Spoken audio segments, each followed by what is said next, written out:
जी अस्सलाम वालेकुम स्टूडेंट्स, कैसे हैं? ठीक ठाक खैरियत से हैं? उम्मीद है ठीक होंगे।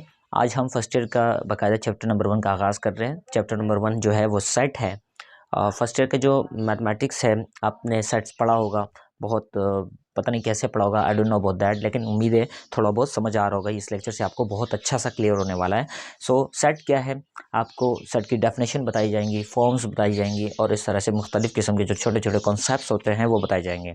चलिए हम आते हैं सबसे पहले सेट्स की डेफिनेशन की तरफ। सेट्स होता क्या है बेसिकली? दुनिया में बहुत सारे सेट्स होते हैं।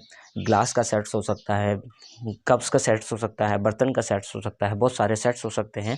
आप दुनिया को एज्यूम करें कि वो एक सेट का बड़ा गोला है, तो इसका मतलब ये है कि सेट्स बहुत से तरीके के होते हैं। अब मैथमेटिक्स में कितने सेट्स होते हैं, कौन कौन से होते हैं, उनको हमने सीखना है। सही है, दुनिया को छोड़ो, मैथमेटिक्स को सीखना है। मैथमेटिक्स में सेट्स की डेफिनेशन क्या की जाती है? कहा जाता है a set having well defined and distinct object, a set having well defined and distinct object। उसमें well defined और distinct objects होने चाहिए या elements होने चाहिए। अब सुने, well defined और distinct का मतलब क्या है? well defined का मतलब सेट वो सेट होगा जिसमें प्रॉपर्टीज सेम होंगी, जिसमें प्रॉपर्टीज सेम होंगी। मिसाल के तौर पर एक सेट है, उसमें ABCD ये अगर लिखा जाए तो ये अल्फ़ाबेट्स है और इसका मतलब क्या है कि ये सारे के सारे सेम है। जैसे आप यहाँ देख रहे हैं, इसके मौजूद अंदर एलिमेंट्स है, ये अंदर जो एलिमेंट्स, ये जो अंदर एंटिटीज़ है, जो नंबर्स वगैरह हैं, इनको कहा जाता है एलिमेंट्स। और ये जो नोटेशन होती है इक्वल के उस पार, तो वो सेट्स को रिप्रेजेंट कर रहा होता है और वो हमेशा कैपिटल होगा। याद रखना, सेट को रिप्रेजेंट करने के लिए कैपिटल लेटर का इंतखाब होता है। अगर वो सेट के लिए है तो कैपिटल अंदर एलिमेंट के तौर पर नहीं आ सकता, ये भी याद रखने की बात है। अच्छा, तो आपको अगर मैंने कहा वेल डिफाइंड का मतलब क्या है कि सबकी प्रॉपर्टी सेम होनी चाहिए, यानी ऐसा नहीं होना चाहिए ABCD 1 2 3 4 5 6 7 उसी एक एलिमेंट में सब कुछ आपने डाल दिया, और इस तरह से नहीं होगा। वहाँ फाई भी डाल दिया, थीटा भी डाल दिया, कुछ भी डाल दिया, एक एलिमेंट मतलब एक ही सेट बना दिया इन सब का, तो ये वेल डिफाइंड नहीं है, अच्छा सेट नहीं है, आप अच्छे से डिफाइन नहीं कर पा रहे।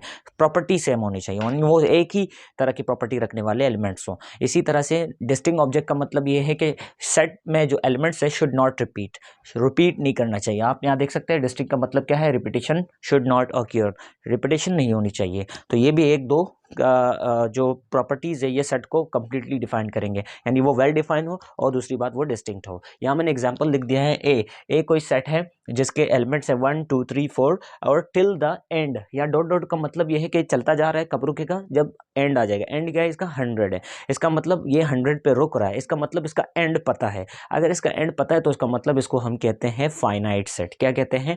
Finite set. यानी सेट दो तरह के हो सकते हैं, फाइनाइट भी हो सकता है, इनफाइनाइट भी हो सकता है। इनफाइनाइट का क्या मतलब है कि वो चलता जाएगा, वो रुकेगा नहीं। बात समझ आ रही कि नहीं आ रही है? यहाँ पे सेट बी है, सेट बी भी ऐसे ही है 1 2 3 4 5 और वो चलता जा रहा है, इसके एंड में मैंने कुछ नहीं लिखा।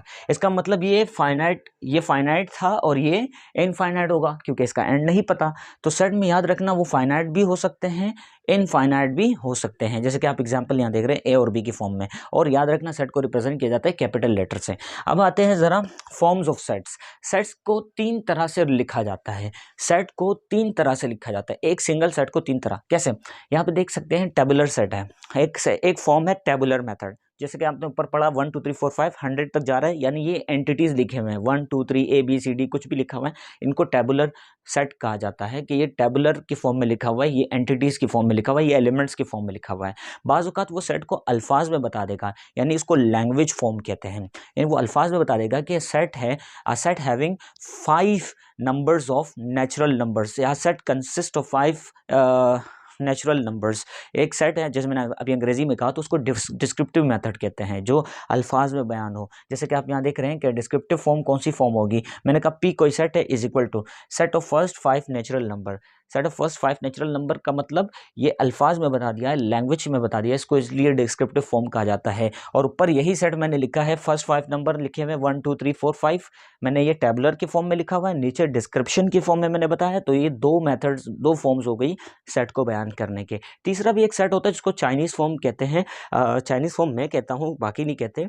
अच्छा, चाइनीज़ फॉर्म क्यों कहते हैं? क्योंकि इसमें ऐसे कुछ सिंबल्स यूज़ होते हैं, सिंबल्स जैसे कि आप देख रहे हैं ये सच दैट है, इसी तरह से ये बिलोंग्स टू है, और इसी तरह से ये लेस देन, ग्रेटर देन, इस तरह के कुछ साइंस यूज़ हो होंगे, उसको कहा जाता है सेट बिल्डर फॉर्म। अगर उसमें कोई ऐसे सिंबल्स यूज़ हुए हैं तो उसको कहा जाएगा सेट बिल्डर फॉर्म कहा जाएगा। बात समझ आ रही है?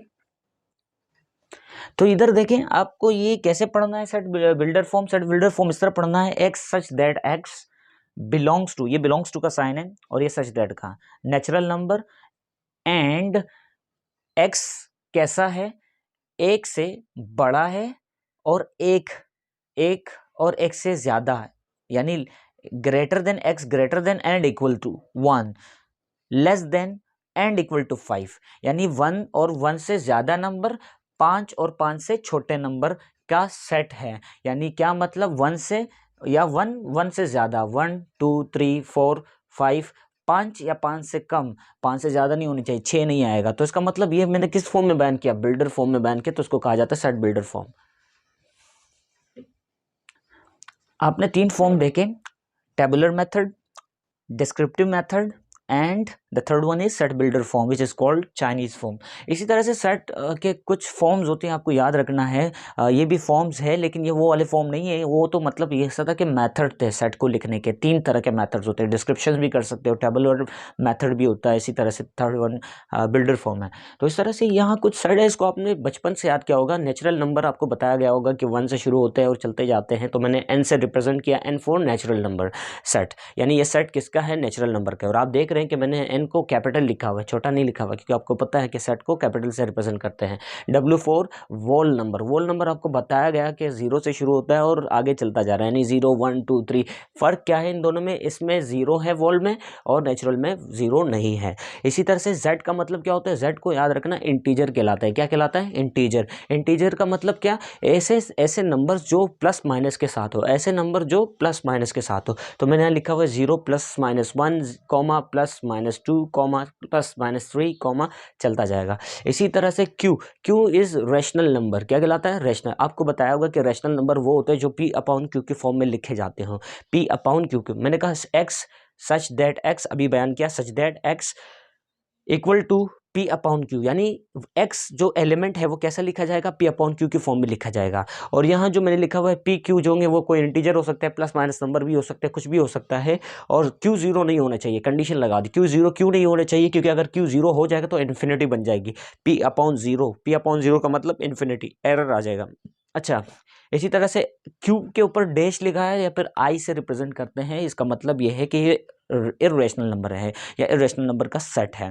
इर्रेशनल नंबर के सेट क्या होता है, वो P/Q की फॉर्म में नहीं होता, बाकी P/Q की फॉर्म में नहीं होता, दोनों में डिफरेंस यही है, बस यहाँ नॉट इक्वल टू, बाकी सब सेम है, बाकी सब सेम है। Real number set, real number में रैशनल भी आ जाते हैं, इर्रेशनल भी आ जाते हैं, इसलिए मैंने रियल नंबर में क्या लिखा हुआ है, रैशनल और इर्रेशनल का यूनियन लिखा हुआ है। रैशनल और इर्रेशनल का यूनियन लिखा हुआ है, ये आपका रियल नंबर सेट कहलाता है, यानी इन दोनों का यूनियन करोगे तो क्या आ जाएगा, रियल नंबर आ जाएगा। ये MCQ पॉइंट था। ये छोटा सा चार्ट है, आपको याद रखना है, चार्ट है, ये बहुत काम आने वाला है। रियल नंबर में 2 पार्ट्स होते हैं, रियल नंबर को 2 कैटेगरी में डिवाइड किया गया है, एक है रैशनल, दूसरा है इर्रेशनल। रैशनल कौन से नंबर हो सकते हैं, मैं आपको एग्जांपल दे रहा हूँ, यहाँ जगह मैंने शायद नहीं लिखा। रैशनल कौन से हो सकते हैं, +-1 +-2 +-3 +-4, 1/5, 2/3, 2/3, 4/5, 9/5, these all are rational numbers because they are in the form of fractions, they are in the form of integers। यानी रैशनल नंबर के फिर 2 पार्ट्स होते हैं, फ्रैक्शन भी हो सकते हैं, इंटीजर भी हो सकते हैं। इर्रेशनल को जुदा कैटेगरी दिया गया है। इर्रेशनल कैसे होते हैं, उसमें पाई आता है, पाई ई आता है, एक्सपोनेंशियल, और अंडर रूट में वो वैल्यूज आती है जिनका परफेक्ट रूट नहीं होता, जैसे कि √2, √5, √11, these are called rational irrational number because इनका परफेक्ट रूट नहीं बनता। तो ये चार्ट आपने याद रखना है कि रियल को 2 कैटेगरी में, रैशनल, इर्रेशनल, और रैशनल के फिर 2 कैटेगरीज है, फ्रैक्शंस है, इंटीजर्स हैं। और फ्रैक्शन और इंटीजर्स में भी मैंने 2 तरह के लिखे हुए हैं कि एक पॉजिटिव इंटीजर होता है जो प्लस के 1 2 3 होता है, और जो नेगेटिव के इंटीजर का मतलब है -1 -2 -3। तो ये बहरहाल इंटीजर में ही आ जाता है, जो मैंने यहाँ लिख लिया है। तो ये था आपका आज का टॉपिक सेट्स का।